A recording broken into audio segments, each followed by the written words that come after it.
It's been a while since I've updated this channel with a new video, so I'm going to do one or possibly two on updating the batteries in this camper, and I've got a few other ones in the works on how this thing's held up over the last couple of years.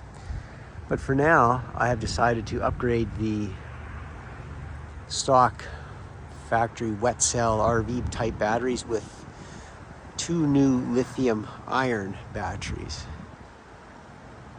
As you know, you can pretty much double your capacity just by going to a couple of group 24 lithium irons, and that's what I've decided to do. I don't need a lot of capacity. I don't even use the generator this thing came with. I don't use the TV inside. Really, I just use lights at night, and that's basically it. And then the fridge motor, or the cooling fan on it, I should say, takes a little bit of electricity. And this is going to be a good upgrade. I have extra solar on the roof, only about, I think about 250, 300 watts. I ordered an extra high capacity panel from Arctic Fox when I bought it. But my electrical demands on this camper aren't that big to begin with. I don't even use the generator. So I really don't have much beyond the basic needs for an upgrade besides replacing the wet cell batteries. And so that's what I'm going to be doing. There's two wet cells in here right now, and delivered this morning I had these two Lithium group 24 12 volt 100 amp hour Bluetooth batteries, and I guess Bluetooth means they go to your phone and you can kind of monitor them on your phone. I'll have to see how that works out. I also bought this off of Amazon. It's a remote pendant for my Charge Wizard controller in this camper. It allows you to manually boost them. Now, the thing with lithium batteries is they need 14.4 volts to come to a full charge. The stock system in the truck and the stock converter in the camper only charges them to 13.6, which will bring you up to about 90% charge. Some people like to charge them at 100% all the time. Most manufacturers recommend charging these batteries between 20 and 80% for maximum lifespan. They don't even like anything beyond 80%, let alone 100% all the time. So what I'm trying to say is, with this particular camper, the stock charger in the camper will bring these to 13.6 volts, which is about 90%, which is all you really need. I have solar on the roof, and I have a Zamp solar charge controller inside the camper, which I can set to lithium iron because it does have that setting because it's a newer camper. And that will, with the solar, bring them up to 100%. So really the problem is self-limiting in that regard with my camper, because it does have the capacity to charge these things up to full charge. Now, I'm not an expert on this. This is just the way I'm doing it. There might be many different ways to do this. I'm not saying mine's the best way, it's just how I'm doing it. And I'm doing it as inexpensively as I can. I'm just adding the two batteries, that Charge Wizard pendant, which I'll show how it plugs into my factory controller, and I should be good to go. There's probably going to be people leaving comments about, I should have done this or should have done that. I am a mechanic, but I'm not a battery wizard, and I don't know a heck of a lot about electrical cars and how many amps you need for this or that for these batteries to live safely and have a good long life. I do know that 80% or so charging makes them live a long time, but that's not always possible, because if you're running down the road and you got solar, this thing's going to bring up to 100% every time. However, I still expect quite a long life out of these. They were relatively inexpensive compared to some of the other offerings. I chose Lithium because I've read some good things about this. Now, they're not sponsoring me or anything like that. People have had good luck with them for the price, so I'm going to give them a go. And if they turn out to be total garbage, I'll let you know. So I'm going to unbox these things, and we'll get going on this install. Okay, so what does Lithium have in these packages for me here?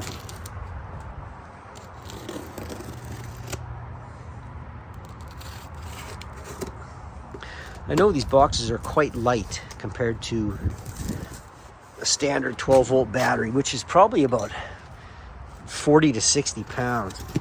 So this is going to be a whole new thing. Oh, it's quite nice packaging, actually. Big manuals, post bolts here. I'll probably need to go to Princess Auto, our local store for automotive stuff here, and buy a bunch of different things that I'm going to need to install these. I'm not quite sure exactly what I'm going to need. I don't know the setup of these batteries or how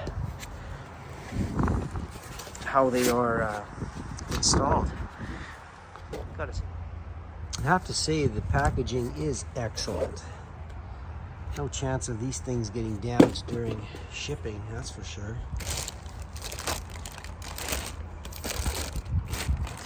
There it is, Lithium 12.8 volt 100 amp hour Smart Edition. So these also have a protection for low temperature cutoff. So if it's below a certain temperature, they will not charge. And of course, if it's overheating, they won't charge. So I chose that because I might have this camper traveling in the wintertime sometime, and I don't want these things being damaged while I'm running on the highway if it's cold out. But usually for the winter, I take my batteries out and I'll leave these probably in the house at, like, I don't know, 50%. Again, someone can correct me if I'm doing this wrong, because I don't know a heck of a lot about lithium ion batteries. I'm just kind of going from what I've read and what I think is going to work out good. So anyone familiar with Arctic Fox campers will probably know they have a battery tray that slides in and out. And it's not that deep, and there's not much room to fit beyond group 24 in here. Some people put golf cart batteries in, or group 27s, I think. Some people remove the whole tray and stuff as big as batteries as they can get in there. I don't see the need for that for my application, because I don't need that kind of capacity. So I think I'm going to remove these batteries and just try and drop the other ones in place and see what happens, and then go inside and mess with the Charge Wizard controller, which I don't even know if you really need for this application. I should probably read the manuals before I hook them up, because the solar panels are active on the roof, and maybe I'll do that. Installation is extremely easy. These things weigh nothing compared to a regular lead acid battery. The only problem is they don't come with long enough bolts. So I just had to use whatever I had laying around in the garage for now, just to test it. I'm going to buy some longer stainless steel bolts tomorrow. The bolts they come with are just too short for any camper with more than 2 or 3 connections up front, which a lot of them have. And I've put the 2 large ones on the back already to make extra space, but it didn't make a difference. I need longer bolts. And then you scan the QR code to the app on the phone, and you can see the state of charge. They're both at about 55%. I plugged it into shore power to bring it up. I can't really hook my pendant on because I can't get the slide out, because the batteries aren't up to charge enough yet, and I'm not willing to stress new batteries like that just to put the slide out. It can wait till tomorrow. After you put the batteries in my camper anyway, you just go over to the charge controller here, and you hold this button here for 3 seconds till the proper battery comes up. And you can see right now I've got mine set to lithium iron, and it's charging them up. 13.4 volts or so is the maximum this charger will do. The pendant will boost it to 14.4 to bring them up on a quicker charge. It's not really a concern of mine tonight. I don't need them charged quickly. This will bring them up to 13.4, and then it will stop. However, the solar tomorrow will continue to top them off, and then I'll be able to get an accurate voltage reading on them. But so far, pretty straightforward installation, and I'll tidy that up tomorrow and see what this charge reads. I should also mention that the manual did state to bring these things up to full charge, 13.4 volts or greater than. Hook them in parallel like they are, and leave them sit for 24 hours to balance out. Now I ignored all that because the 3 chargers I have here all have automatic settings on them to desulfate a battery, and these things don't like to have those settings applied to them. You can charge these batteries with a regular battery charger, but don't use the newer chargers, the smart chargers that are set to detect a dead battery or to desulfate an existing battery, because they could wreck your brand new lithium iron batteries. You could trickle charge them for days too, but that would just take forever. So I just hooked them up and opted to use the onboard charger that's currently in the camper, and it seems to be working fine. So tomorrow I'm going to buy some new stainless bolts for the front battery here and neaten this up and see how it goes. I would anticipate these things should be about 90% by tomorrow morning, I would think. Then I'll tighten this all up and get back at it. This is also a great way to reduce weight. These batteries probably weigh double or more than the ones I replaced them with. They are probably about, I'm guessing 40, 50 pounds of battery, and I'm replacing them with batteries that are about 20 pounds maybe. So I'm saving a good chunk of weight in that battery tray for a lot more power. These batteries here, 550 cold cranking amps. This one is 550 also. Basically, I've got about, I'm thinking, if you run up to 60%, which is really stressing a battery, I don't know, I probably have more than double my capacity now if I run these down to 20%. Because lead acid don't have that much to begin with. 95 amp hours this battery is, and this one's probably about the same. So I have 180 amp hours. So take 60% of that. That's what I have to leave that's what I have to have when I'm done with it. So I don't have a lot. I have now over double, so that's a good thing. Is it worth the upgrade? I don't know. I'm thinking it is. It's going to cost me about, by the time it's said and done up here in Canada, I think these 2 batteries and the pendant and everything is just over $800 on sale. So not a bad value for the money. I've always wanted to try some lithium iron, and we'll see how it goes. The camper is set up top with enough solar to keep them topped up, so I might as well take advantage of that. Will I change my charger to a lithium iron one? I might. They're about $250. From what I've read on the forums, some people do, some don't. If you're running a pile of batteries and you got tons of solar, your needs might be much different than mine. So take that with a grain of salt when I say I may not change mine. I'm not saying anybody else has to do it this way. This is just the way I'm going to do it and try it for now. Well, it's still running on solar. I've disconnected the shore power, and it's set at lithium iron, and it's putting voltage in. I think I'll plug it in for tonight and top these batteries right up.